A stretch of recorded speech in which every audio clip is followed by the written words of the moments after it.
Welcome friends. வாங்க இன்றைக்கி நம்ம சுவையான ஈஸியான லஞ்ச் காம்போ வந்து பார்ப்போங்க. தேங்காய் பால் பிரியாணி, தேங்காய் பால் சாதம், கூடவே மஷ்ரூம் கிரேவி அதுவும் கொடுப்போம். ஒரு குட்டி ஸ்வீட்டு பார்க்கலாங்க. அருமையாக நல்லா இருந்தது. சிம்பிளான இந்த லஞ்ச் காம்போ எப்படி செஞ்சேன்னு உங்கள்கிட்ட நான் ஷேர் பண்ணிக்கிறேன். வாங்க பார்க்கலாம். முதல்ல ஸ்வீட்டோடு ஸ்டார்ட் பண்ணுவாங்க. நான் 2 பீட்ரூட்டு தோல்லாம் எடுத்துகிட்டு கழுவிட்டு இதுக்குள்ள சீவி எடுத்து வச்சுட்டேங்க. அது ஒரு கப் அளவு இருந்தது. நம்ம இன்றைக்கி பீட்ரூட் அல்வா தாங்க பண்ண போகிறோம். கடாயில் அடிகனமான பேன் வச்சுட்டு கொஞ்சம் நெய் ஊற்றி முந்திரி பருப்புலாம் போட்டு வறுத்துக்கலாம். 4-5 முந்திரி பருப்பு போட்டு வறுத்துட்டு அதே பேன்லேயே சீவி வச்சுருந்த அந்த துருவி வச்சுருந்த பீட்ரூட் போட்டு ஒரு 2 நிமிஷம் போல் நல்லா வதக்கிட்டேங்க. பச்சை வாசனை போக வதக்கிட்டு நம்ம அதிலே ஒரு 1/2 டம்ளர் அளவு பால் ஊற்றிக்கலாம்.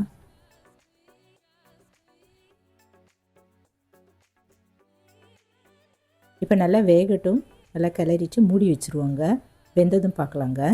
நல்லா ரிச்சியாக சூப்பராக நல்ல டேஸ்டியாக இருந்ததுங்க. இப்போ இது நல்லா வெந்துருச்சு. இன்னும் கொஞ்சம் கூட தண்ணி இருக்குது. மீடியம் ஃப்ளேமில் வச்சுட்டு நல்லா வேக வச்சுக்கலாம். இது கூடவே நம்ம 1 டேபிள் ஸ்பூன் அளவு மில்க் பவுடர் சேர்த்துட்டேங்க. இது சேர்க்குறதால நல்லா கலரிஷாக க்ரீமியாக நல்லா இருந்தது. நீங்களும் இது போல் ஒரு தடவை ட்ரை பண்ணி பாருங்கள். கிளறிட்டு இது கொஞ்ச நேரம் மூடி வச்சுருவோம். இது தண்ணிலாம் நல்லா ட்ரை ஆகிடுச்சுங்க. பீட்ரூட்டும் வெந்துருச்சு. இப்போ இதில் 1/2 கப் அளவு சுகர் போட்டுட்டு நல்லா கலந்துட்டு மூடி வச்சிடலாம். இப்போ இந்த சுகர் போட்டதெல்லாம் தண்ணி அப்படி நீர்த்து போய் வரும். திரும்ப கெட்டியாகிற வரைக்கும் நம்ம அது ஸ்டவ்லேயே வச்சுக்கலாங்க. இப்போ கொஞ்சமாக நெய் ஊற்றிட்டு 1 டேபிள் ஸ்பூன் அளவு நெய் ஊற்றிட்டு கிளறிட்டு கெட்டியாகிற வரைக்கும் கலந்துகிட்டே இருக்கலாங்க. பீட்ரூட் வாங்கினா நீங்களும் ஒரு முறை இது போல் செய்து பாருங்கள். சின்ன பசங்களாம் விரும்பி சாப்பிடுவாங்க. இப்போ நல்லா கெட்டி ஆகிடுச்சு. இப்போ ஒரு ஏலக்காய் தூள் 1/2 டீஸ்பூன் அளவு சேர்த்துட்டு கலந்துட்டு விருப்பப்பட்டால் நம்ம இன்னும் கொஞ்சம் கூட நெய் இதில் சேர்த்துக்கலாங்க.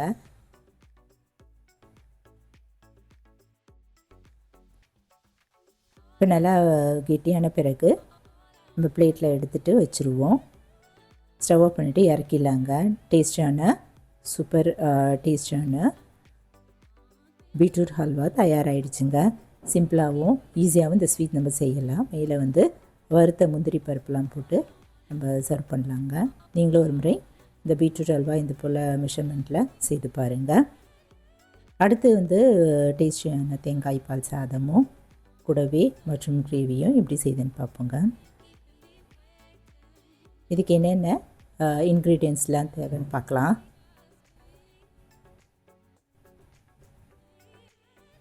இதுக்கு ஒரு தேங்காய் ஒரு மூடி, இஞ்சி பூண்டு விழுது 1 ஸ்பூன், பெரிய வெங்காயம் 1, மசாலா பொருளை எடுத்துக்கலாம். 1 கப் அளவு பாஸ்மதி ரைஸ் எடுத்துகிட்டு பாத்திரத்தில் போட்டுட்டு தண்ணி ஊற்றி நல்லா கழுவிட்டு ஒரு 20 மினிட்ஸ் ஊற வச்சுக்கலாங்க. ஊறதுக்குள்ளே நம்ம தேங்காய் பால் பிழிஞ்சி 1 டம்ளர் வர வரைக்கும் வடிகட்டி எடுத்து வச்சுருவோம். அடுப்பில் குக்கர் வச்சுட்டு அதில் ஒரு 4 டீஸ்பூன் நம்ம ரீஃபைண்ட் ஆயில் ஊற்றிட்டு 1 டீஸ்பூன் அளவு நெய் ஊற்றிட்டு பட்டை, லவங்கம், பிரிஞ்சி இலை இதெல்லாம் போட்டு தாளிச்சிக்கலாம்.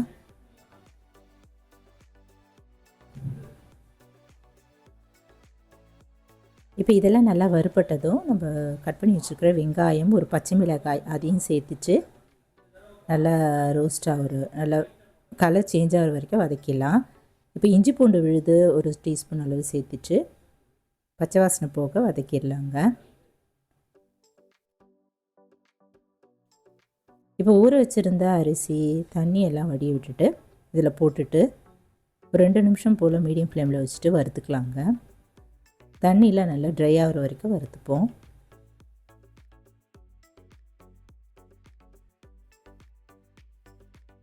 நல்லா தண்ணியெல்லாம் வற்றிடுச்சு.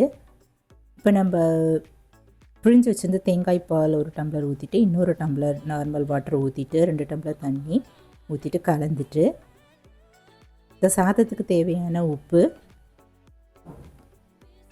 1.5 டீஸ்பூன் அளவு சேர்த்துட்டு மூடி வச்சுருவோங்க. கல் உப்பு தான் நான் சேர்த்துருந்தேன். கலந்துட்டு மூடி வச்சிடலாம். மீடியம் ஃப்ளேம்லேயே நம்ம இந்த குக்கர் ஸ்டவ் வச்சுருவோம். மூடியாச்சுங்க. இப்போ ஆவி வெயிட் போட்டு ஒரு விசில் வர வரைக்கும் நம்ம மீடியம் ஃப்ளேமில் வச்சுருந்து இறக்கிடுவோம். நான் இறக்கிட்டேங்க, நல்லா வெந்துருச்சு. அடுத்து சைட் டிஷ்ஷுக்கு நான் 2 தக்காளி 2 வெங்காயம் இதில் கழுவிட்டு கட் பண்ணி எடுத்து வச்சுட்டேன். இஞ்சி பூண்டு விழுது 1 டேபிள் ஸ்பூன் அளவு எடுத்து வச்சுட்டேன். இப்போ இந்த மிக்ஸி ஜாரில் இந்த தக்காளியை போட்டு நல்லா நைஸாக அரைச்சிக்கலாம். விழுதாக அரைச்சி எடுத்து வச்சிடலாங்க. மஷ்ரூம் வாங்கிட்டு ஒரு பேக்கெட் வாங்கியிருந்தேங்க. அதை நம்ம தண்ணியில் போட்டு நல்லா க்ளீன் பண்ணி எடுத்துக்கலாம்.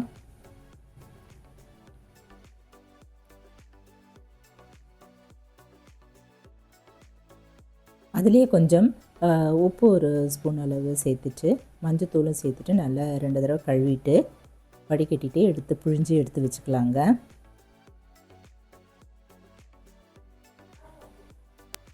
நல்லா கழுவிட்டு நம்ம கட் பண்ணி எடுத்து வச்சிடலாம். புழிஞ்சிட்டு கட் பண்ணிவிட்டு எடுத்து வச்சுக்கலாங்க. நல்லா ஒரு மஷ்ரூம் 4ஆக கட் பண்ணிவிட்டு இதை போல் எடுத்து வச்சுட்டேன். இப்போ இந்த மஷ்ரூம் கிரேவி எப்படி செய்யலான்னு பார்ப்போம்.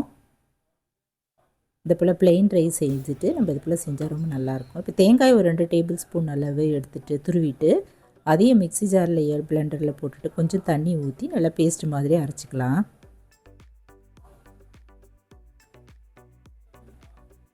ரொம்ப தேங்காயும் தேவையில்லைங்க. அரைச்சி எடுத்து வச்சுட்டேன். இப்போ அடுப்பில் ஒரு கடாய் வச்சுட்டு கொஞ்சமாக ஆயில் ஊற்றிட்டு 4-5 டீஸ்பூன் அளவு ஆயில் ஊற்றிட்டு கட் பண்ண ஆனியன் போட்டு வதக்கிக்கலாம்.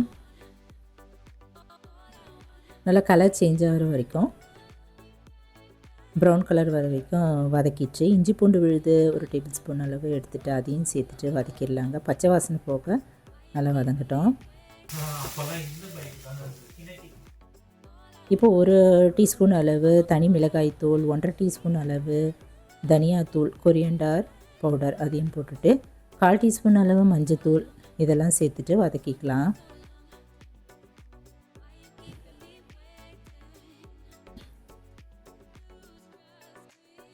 இப்போ அரைச்சி வச்சுருந்த தக்காளி விழுது இதில் சேர்த்துக்கலாங்க.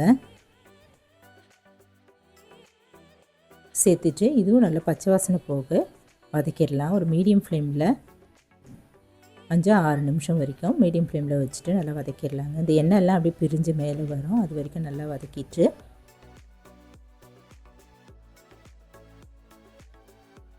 இப்போ நம்ம கட் பண்ணி ரெடி பண்ணி வச்சுருந்த மஷ்ரூம் இதில் சேர்த்துக்கலாங்க. சேர்த்துட்டு நல்லா கலந்துக்கிட்டு இந்த கிரேவிக்கு தேவையான உப்பும் இதில் சேர்த்துடலாம். 1 டேபிள் ஸ்பூன் அளவு கல்லுப்பு தாங்க சேர்த்தேன். சேர்த்துட்டு நல்லா கலந்துட்டு மூடி வச்சிடலாம். இந்த மஷ்ரூமில் தண்ணி விட ஆரம்பிக்கும், அதனால் தண்ணி இப்போ ஊற்ற வேணாம், மூடி வச்சுருவோம். நல்லா 8 to 10 நிமிஷம் வரைக்கும் அப்படியே அடுப்பில் அப்படியே இருக்கட்டும்ங்க. மீடியம் ஃப்ளேம்லேயே வேகட்டும். இப்போ தண்ணியில் விட ஆரம்பிச்சிருச்சு.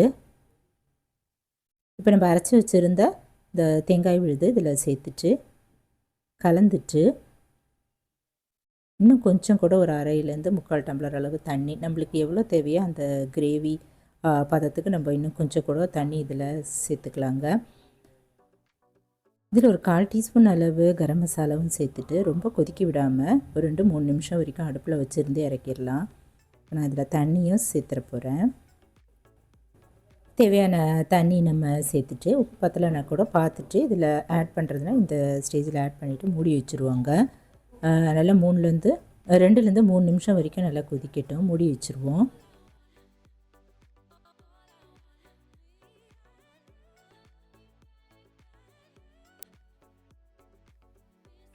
இப்போது ஒரு 3-4 நிமிஷம் நல்லா கொதிக்க ஆரம்பிச்சிருச்சுங்க. கொதிச்சிருச்சு. இப்போது ஸ்டவ் ஆஃப் பண்ணிவிட்டு மேலே கொத்தமல்லி தழைகள் கட் பண்ணி தூவிட்டு இறக்கிடலாங்க.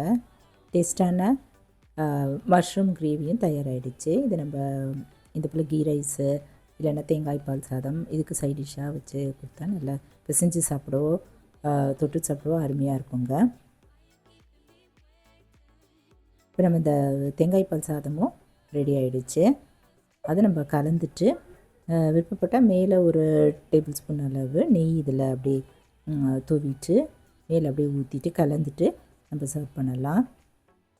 சிம்பிளான டேஸ்டான தேங்காய் பால் சாதமும் மஷ்ரூம் கிரேவி கூடவே ஒரு ஸ்வீட்டு தயாராகிடுச்சுங்க. அருமையான இந்த சிம்பிள் காம்போ லஞ்ச் காம்போ நீங்களும் வீக்கெண்டு இல்லைன்னா நம்ம எப்போ டைம் கிடைக்குதோ அப்போ நம்ம இது போல் செய்து கொடுங்க. வீட்டில் எல்லோரும் விரும்பி சாப்பிடுவாங்க.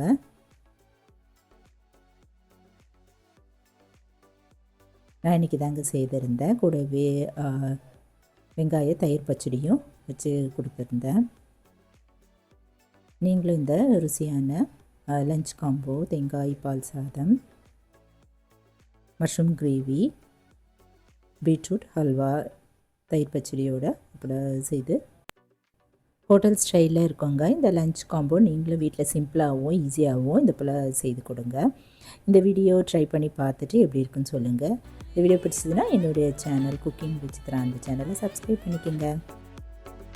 லைக் பண்ணுங்கள், ஷேர் பண்ணுங்கள். நம்ம அடுத்த வீடியோவில் பார்க்கலாம். நன்றி, வணக்கம்.